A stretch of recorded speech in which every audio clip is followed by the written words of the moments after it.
children, hope all of us are doing good. The topic that we will study today is singular and plural. Think. Now check your school bag. You will find some objects. Think which are one and which are many. अपने school bag को खोल कर देखें, उनमें कितनी सारी चीज़ें रखी हैं.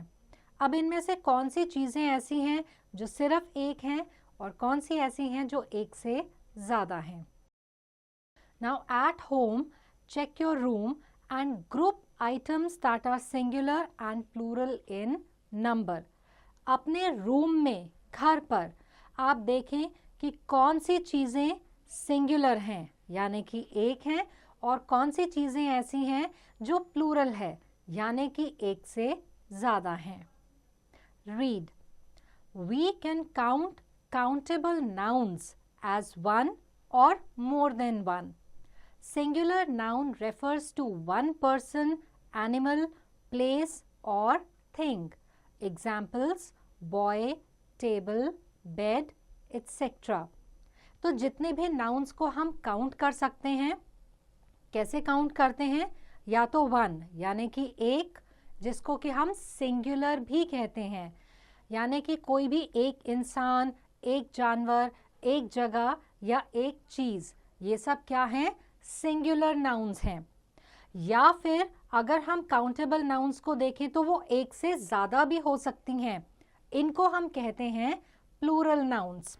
सो plural nouns refer to more than one person, animal, place और थिंग. अगर हम एक से ज़्यादा इंसान, जानवर, जगह या चीज़ों को देखते हैं तो उन्हें हम कहते हैं प्लूरल नाउन्स. एग्जाम्पल्स क्या हैं? Boys, tables, beds, etc. Now, tell the plural with spelling of any four objects around you. यानी कि अपने आसपास देखें और ऐसे चार चीज़ों के नाम आप इन ब्लैंक्स में लिखें जो प्लूरल हैं यानी कि एक से ज़्यादा हैं. Now let's write. Underline the countable noun in the following sentences. In sentences में जो countable noun हैं आपने उनको underline करना है. अब sentences क्या हैं? Ducks quack loudly. तो countable noun क्या हो गया? Ducks. Eat your food. Mud is everywhere. I have two brothers. I drink milk. तो आपने इनमें जो काउंटेबल नाउन्स हैं आपने उनको अंडरलाइन करना है. Now take the correct spelling for the plural form for the nouns given below. यहाँ पे आपको नाउन्स के प्लूरल फॉर्म्स दिए हैं, लेकिन जो करेक्ट उनमें स्पेलिंग्स हैं आपने उनको टिक करना है. जैसे कि डॉग्स और DOGES डॉग्स. तो इनमें से करेक्ट कौन सा है? डॉग्स. तो आप इसको टिक कर देंगे. इसी तरह से fairies, fairies, elves, elves, wolfs, wolves, knifes, knives, dish, dishes. इनमें से जो करेक्ट स्पेलिंग्स हैं आप उनको टिक करेंगे. Now the word that ends with S, X, CH और SH, you have to add ES to the end. जो words S, X, CH या SH से end करते हैं उनको प्लूरल बनाने के लिए आप उन words के end में ES add करते हैं. Similarly, word ends with Y preceded by a vowel. ऐसे words में आप S add करते हैं. मतलब वो words जिनमें Y होता है end में और उससे पहले कोई एक वावल आता है उनमें आप S लगाते हैं. Word ends with Y preceded by a consonant.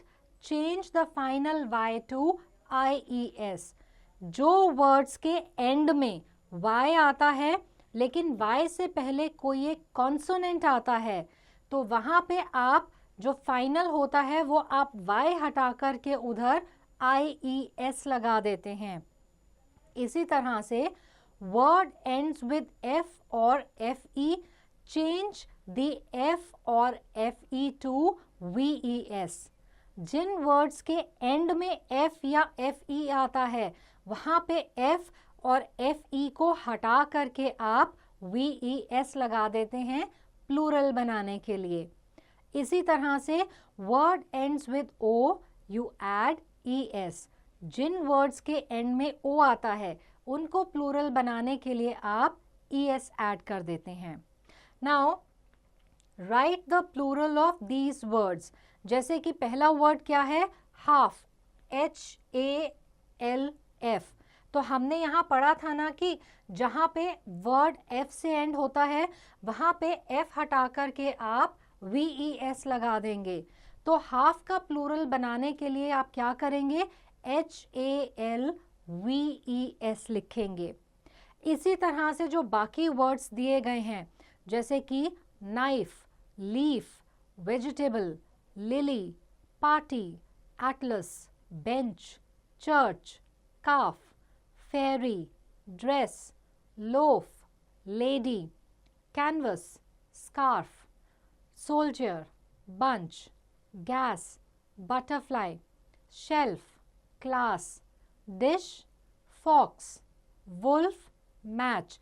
इन सभी वर्ड्स में आप देखेंगे कि आपने क्या ऐड करना है जिनसे आप इन वर्ड्स को प्लूरल में कन्वर्ट करें।